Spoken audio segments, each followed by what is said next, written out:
Basic skill I think NCERT से बेहतर कुछ नहीं। I refer to only new NCERTs. I started from 6th. But I started with NCERT. So I used to finish one NCERT per day. History के question सारे NCERT से, history सारी NCERT से। कोई ना कोई एक क्वेश्चन होता था 6th, 7th, 8th की न्यू एनसीईआरटी से। तो आपने देखा हर यूपीएससी टॉपर एनसीईआरटी की बात जरूर करता है, चाहे वो किसी नोट्स के बारे में। पहली बुक है पॉलिटिकल थ्योरी क्लास 11th की, ठीक है। और इसके अंदर का कंटेंट अगर आपको मैं बताऊं तो ये देखो, freedom, equality, social justice, rights, citizenships, almost बहुत सारी चीजें इस पे कवर अप होती है। दूसरी बुक है, मेरी पर्सनल फेवरेट बुक है ये, ठीक है, इंडियन कॉन्स्टिट्यूशन एट वर्क, ठीक है। अगर आप ये वाली बुक पढ़ते हो ना, आपका पॉलिटिक्स का फाउंडेशन बहुत स्ट्रांग हो जाता है। हमेशा मैंने बहुत बार अपने चैनल पे इस बुक के बारे में कहा है कि ये वाली बुक प्लीज कहीं से भी लाके पढ़ो, पर पढ़ो, ठीक है।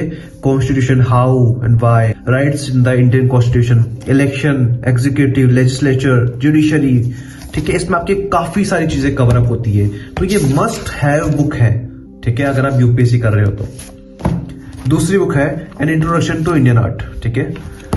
बेसिकली ये आर्ट एंड कल्चर की बुक है, और अगर इसका मैं सिलेबस बताऊं तो ये इसका कंटेक्स्ट है। देन बुक आती है साइंस की 9th क्लास की, ठीक है।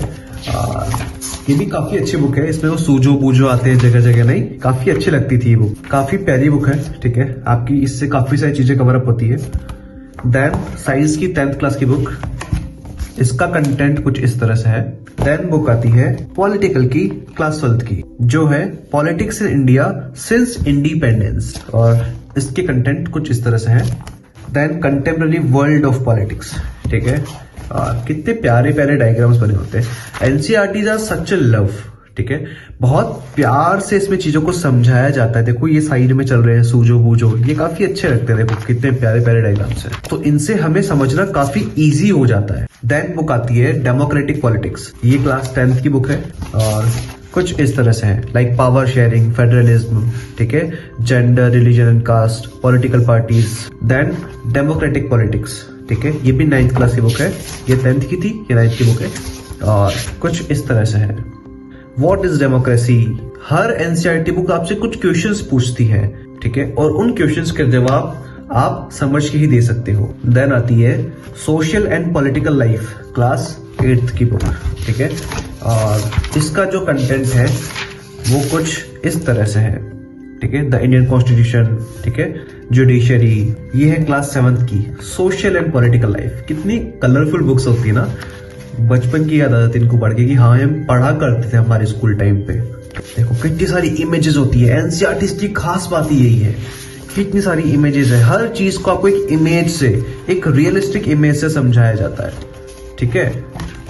Then social and political life, class 6th की बुक, इसका कंटेंट तो कितना ज्यादा जबरदस्त है ना, कितना सारा डायग्राम बना हुआ है। इसका कंटेंट है diversity, government, local government administration, ठीक है, लाइक लाइवलीहुड्स। हर एनसीईआरटी की एक और खास बात होती है, यहाँ पे ये चीज, ठीक है, ये हर एक यूपीएससी एस्पिरेंट को रटा हुआ होना चाहिए, ठीक है, यही है पूरी पॉलिटी, समझे। Then again my personal favourite NCERT book, Indian economic development, ये रहा, ठीक है, Indian economic of the eve of independence, ठीक है, Indian economy.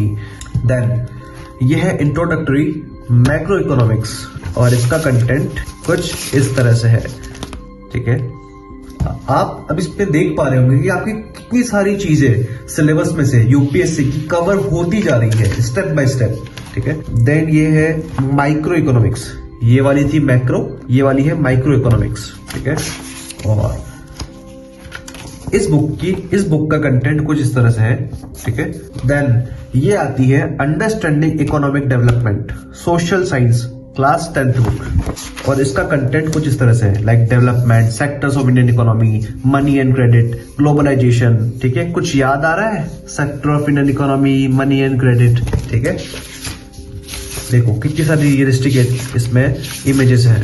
Then any guesses, economics की क्लास 9th की बुक, ठीक है, इससे हमने काफी चीजें सीखी थी। ये है content, the story of village Palampur, किसी को याद है स्टोरी ऑफ विलेज पालमपुर? अगर किसी को याद है तो प्लीज कमेंट में लिखो कि what was the story of village Palampur.